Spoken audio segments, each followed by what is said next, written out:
What's the message going to be from the president tomorrow when it comes to specifically cost, inflation, affordability, whatever word you want to use? Administrator, can we say that inflation is cooling?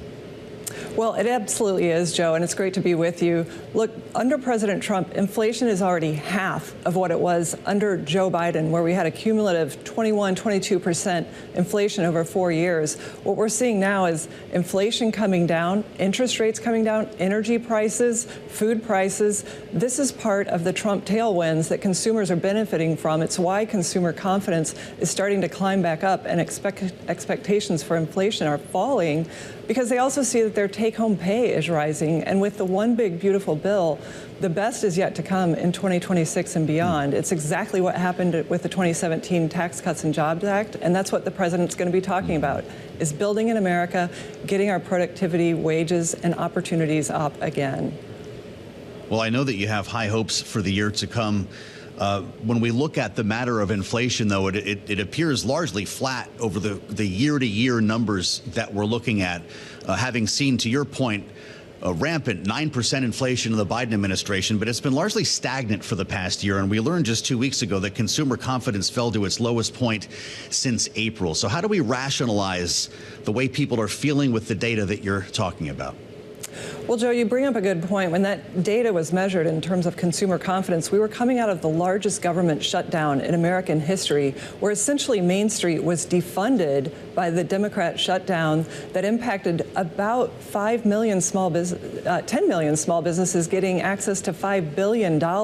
We saw government contractors lose about $12 billion in wages. And we saw that America's #1 job creators, small businesses, a record 36 million of them, thanks to President Trump, are primary job creators. They create 2 out of every 3 new jobs. So when that shutdown hit, it hit Main Street hard. But thanks to the Trump tailwinds, it's coming back. He's deregulating. The one big beautiful bill is bringing unbelievable tax cuts for small businesses to build factories made in America, 100% expensing, and all the great things that come along with it for families. No tax on tips, no tax on overtime, no tax on Social Security. It's going to give consumers a big boost. And we're already seeing that in the critical holiday shopping season right now as we head into Christmas, with an expected $1 trillion for the first time ever being spent during this season.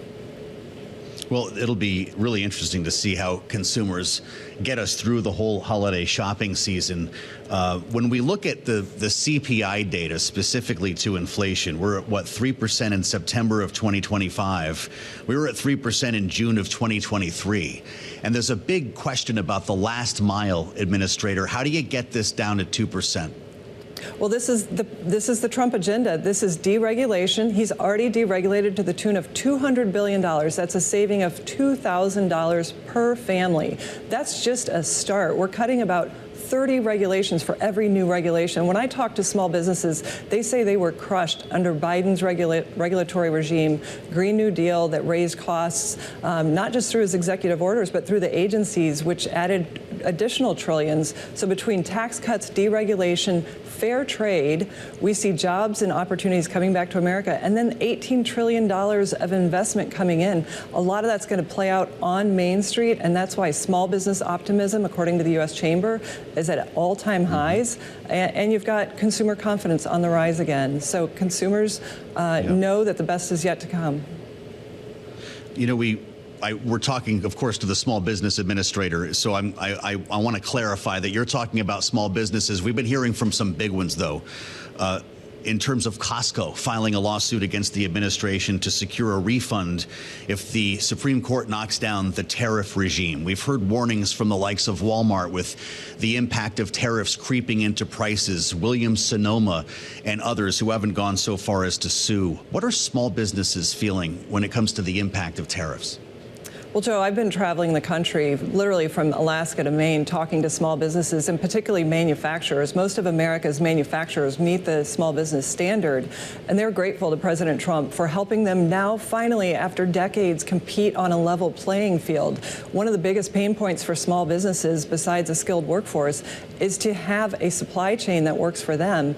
And right now, they're so dependent on China. They're so dependent on countries outside of our borders that what's happening is is they're seeing that their costs are higher than they need to be, and that this fair trade agenda is counter-inflationary, as is much of President Trump's agenda. So they are excited to see the investment coming in. That means our main streets will be thriving again. The hollowing out of America can end. We can reverse that and create good-paying jobs.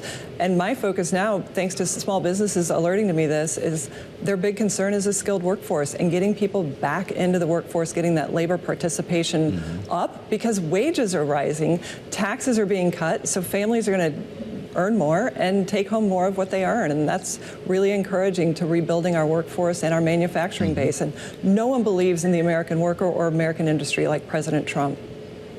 Just to get back to where we started here, Administrator, to make sure I understand, you mentioned at the beginning of our conversation that consumer confidence was rebounding and that inflation was cooling.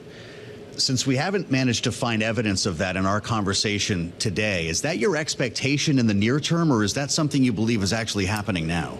It's actually happening. The Trump agenda is counter-inflationary, because if you look at gas prices, if you look at interest rates, down double digits since the president came in just the first 10 months. So what we're seeing is major family expenditures are coming down. But look, it's going to take time to dig out of the hole that Bidenomics put us in, and that included inflation, massive overregulation, a hollowing out of our manufacturing and overseas supply chain dependency, massive deficit spending, which we now know can contribute up to as much as 43% of inflationary moves. And so we're having to come back down off an economy that disfavored Main Street and made it harder for families to make ends meet. So President Trump, that's what he's out touting, is this economic agenda is already working. And we see wholesale inflation below expectations, as well as PCE. So we see it going in the right direction.